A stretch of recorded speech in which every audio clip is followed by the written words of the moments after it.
দর্শক, ঈদ যাত্রার শুরুতেই বিষাদের খবর। টাঙ্গাইলে যমুনা সেতুর পূর্ব পারে রড বোঝাই একটি ট্রাক উল্টে নিহত হয়েছেন অন্তত 15 জন। ভোর 4টায় ঢাকা টাঙ্গাইল মহাসড়কের সারতৈল এলাকায় এই দুর্ঘটনা ঘটে। হাইওয়ে পুলিশ জানায়, ঢাকা থেকে রড বোঝাই করে উত্তরবঙ্গের দিকে যাচ্ছিল বাস। ট্রাকটি পথে নিয়ন্ত্রণ হারিয়ে সড়কের পাশে উল্টে যায়। আর এতে ঘটনাস্থলেই 15 জন নিহত হন। খবর পেয়ে ফায়ার সার্ভিস গিয়ে হতাহতদের উদ্ধার করে আশেপাশের হাসপাতালে ভর্তি করে। এ ঘটনায় কিছু সময়ের জন্য ঢাকা টাঙ্গাইল মহাসড়কে যানবাহন চলাচল বন্ধ হয়ে যায়। এতে সৃষ্টি হয় যানজট। 1.5 ঘন্টা চেষ্টার পর আমরা 6 জনকে জীবিত উদ্ধার করি। আমাদের অ্যাম্বুলেন্স দ্বারা টাঙ্গাইল মেডিকেল কলেজ হাসপাতালে প্রেরণ করি। আর 15 জন নিহত। দর্শক, এই বিষয়ে আরো বিস্তারিত খবর জানাতে সহকর্মী মাসুদ রানা টাঙ্গাইল থেকে আমাদের সাথে যুক্ত হয়েছেন। রানা, সেখানে ঘটনাস্থলে সর্বশেষ কি পরিস্থিতি এবং যারা মৃত্যুবরণ করেছেন তাদের পরিচয় কারো শনাক্ত করা গেছে কিনা? আমি কি কিছু ধরেছি নাকি? আপুটা আপনাকে চেক আউট করছে, জাস্ট কুল থাকুন।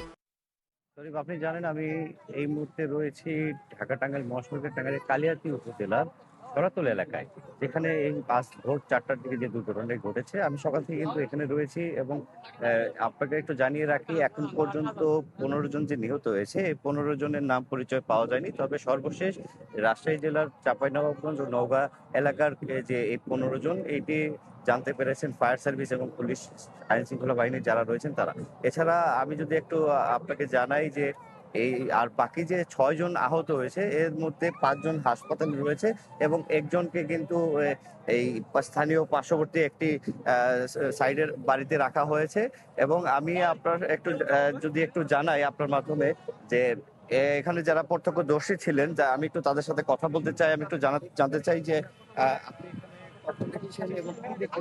আমি আসছি এখানে সকালবেলা আসার পর থেকে এখানে 15টা লাশ পড়ে রয়েছে। Fire service plus police plus স্থানীয় লোকজন এসে ওই লাশগুলো উদ্ধার করে যমুনা সেতু পূর্ব থানায় নেওয়া হয়েছে।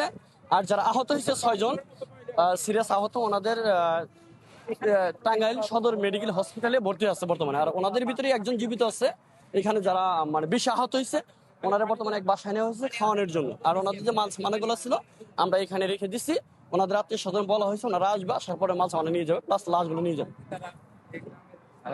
দর্শক, আমরা এই মুহূর্তে যা শুনছিলাম একজন প্রত্যক্ষদর্শীর কথা, এবং আমি কথা বলতে চাই। আমি এই মুহূর্তে আরেকজন যিনি প্রত্যক্ষদর্শী, আমি একটু তার সাথে কথা বলতে চাই। আসলে আপনি এখানে এসে কি দেখতে পেয়েছেন? আমি যখন মনে করেন আজ 4:30 বাজে, তখন মনে করেন ধাম করে একটা শব্দ হয়েছে। মনে করেন আমরা ঘুম থেকে উঠে আইছি, আইসা মনে করেন দেখে যে এই অবস্থা। এবং উপরে যে লোক দুটো ছিল, লোক দুটো মনে করেন সিটকে মনে করেন সাইডে পড়ে গেছিল। ওই লোকগুলো আমার সহযোগিতা করেছে যে আমাদের লোকজনকে বাঁচান। তখন মনে করেন আমরা ফায়ার সার্ভিসের গাড়ি আসার পরে এখান থেকে রড মট কাটিয়ে মনে করেন তাদেরকে কিছুটা মনে করেন হাসপাতালে পাঠাইছি। আর 15 জন মনে করেন এখানে মনে করেন মারা গেছে এখানে মনে করেন একটা রোডের কারণে হয়েছে। কারণ যে রোড মনে করেন আমি যেটুক আমার জ্ঞানে কয় যে গাড়ি যদি সিঙ্গেল অবস্থা যদি কাকুকে ওভারটেক না করে, কাকুকে পাল্লা না দেয়, ঈদের সময় কাকুকে যদি পাল্লা না দিয়ে সবাই যদি সিরিয়াল মতন যায়, তাহলে পারা গরিব যারা আছে তারা কিন্তু সবাই যা ঈদ করতে পারবে। পশ্চিমবঙ্গ থেকে যারা আসে তারা কিন্তু সবাই যা ঈদ করতে পারবে। কিন্তু এই যে জাম যখনই পড়ে, এই যে আমি আগে যাবো, ওই কয় আমি আগে যাবো, এরকম করে কিন্তু গাড়িটা চাপ মেরে কিন্তু ফেলা দেয়। যেহেতু এগুলো যেহেতু না করে, এটাই আমি মিডিয়ার কাছে রিকোয়েস্ট করব, এগুলো যেহেতু না হয়। দর্শক, আমরা শুনছিলাম যে একজন প্রত্যক্ষদর্শীর কথা। মূলত এখানে যে পুলিশ সুপার রয়েছেন এবং পুলিশ সদস্য যারা কাজ করেছেন, বিশেষ করে ফায়ার সার্ভিসেরও যারা কাজ করেছেন, তাদের সাথে কথা বলেছি। তারাও জানিয়েছেন যে এই যে ওভারটেক বা অসুস্থ প্রতিযোগিতা এবং বেপরোয়া গতির কারণে কিন্তু এই সকল দুর্ঘটনা ঘটে থাকে। এবং এখানে যেটি হয়েছে, তারা মনে করছেন যে চালক কয়েকদিন যাবৎ ঘুমাননি, নিদ্রার কারণে তার এই দুর্ঘটনাটি হতে পারে বলে জানিয়েছেন তারা। এবং সর্বশেষ এখন পর্যন্ত যে 15 জন নিহত হয়েছেন তাদের কাউকে পরিচয় পাওয়া যায়নি। এবং বাকি যে 6 জন রয়েছেন তারা এখন আপাতত সুস্থ রয়েছেন এবং চিকিৎসাধীন রয়েছেন। এই ছিল টাঙ্গাইলের সর্বশেষ তথ্য। শরীফ।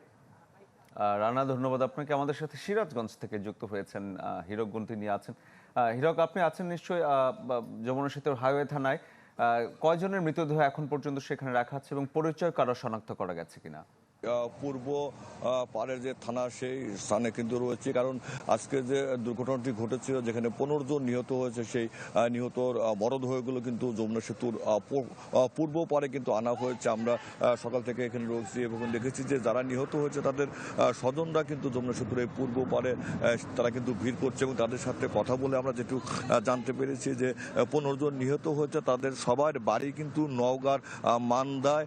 তারা মূলত নোয়াখালীতে তারা বিভিন্ন ব্যবসার কাজে সম্পৃক্ত ছিল এবং তারা সেই ব্যবসা শেষে কিন্তু তার স্বজনদের সাথে ঈদ করতেই কিন্তু তারা ট্রাকে চড়ে, যে রডবাহী ট্রাক দুর্ঘটনা কবলিত যে ট্রাক, সেই ট্রাকে চড়ে তারা বাড়ি ফিরছিল এবং তারা স্বজন তারা যেটি বলছে যে আসলে এই সময় কিন্তু ঈদের সময় বাসগুলোতে ভাড়া বেশি হওয়ার কারণে তারা অল্প ভাড়ায় কিন্তু তারা তাদের বাড়ি ফিরছিল ট্রাকে চড়ে। তারপরে কিন্তু যে যমুনা সেতুর পূর্ব পাড়ের টাঙ্গাইলের যে সরাতল, সেখানে কিন্তু এই নিয়ন্ত্রণ হারিয়ে ট্রাকটি পাশে উল্টে যায় এবং ঘটনাস্থলে 15 জন যে নিহত হয়। আমরা কথা বলেছিলাম যমুনা সেতুর পূর্ব পাড়ে থানা পুলিশের সঙ্গে, তারা যেটি বলছে যে ইতিমধ্যেই কিন্তু অধিকাংশ মরদেহর পরিচয় পাওয়া গেছে, কারণ অনেক স্বজন কিন্তু তারা এই থানায় এসেছে এবং মরদেহগুলো সেখানে রাখা হয়েছে এবং তারা যেটি কান্নায় ভেঙে পড়ছে। এবং এই ঘটনার পরপরই কিন্তু ভোরের দিকে এই যমুনা সেতুর গোল চত্বরে আরেকটি সড়ক দুর্ঘটনা ঘটে,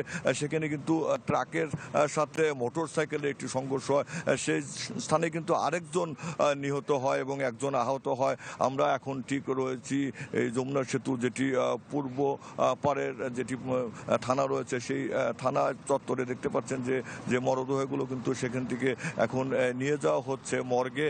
এবং এই দুর্ঘটনার পরপরই ফায়ার সার্ভিস এবং যে যমুনা সেতুর পূর্ব পাড়ের যে থানা পুলিশ রয়েছে তারা কিন্তু ঘটনাস্থলে গিয়ে মরদেহগুলো উদ্ধার করে প্রথমে যমুনা সেতুর পূর্ব পাড়ে থানা নিয়ে আসে। এখন কিন্তু সেই মরদেহগুলো সেখানে টাঙ্গাইল মর্গে কিন্তু নিয়ে যাওয়া হচ্ছে এবং যারা পুলিশ তারা বলছে যে অধিকাংশ কিন্তু তারা শনাক্ত করতে পেরেছে তারা নওগাঁ জেলার মান্দা গ্রামের সবগুলো বাসিন্দা এবং সব তারা স্বজনদের সাথে ঈদ করতে বাড়ি ফিরছিল এবং প্রতিমধ্যে কিন্তু দুর্ঘটনায় তারা নিহত হয় এবং যারা আহত হয়েছে তাদেরকে টাঙ্গাইলের বিভিন্ন হাসপাতালে ভর্তি করা হয়েছে, এমন কথা কিন্তু পুলিশ বলছে। শরীফ, ধন্যবাদ আপনাকে। দর্শক, টাঙ্গাইলে ভয়াবহ সড়ক দুর্ঘটনার খবর জানাচ্ছিলাম আপনাদের।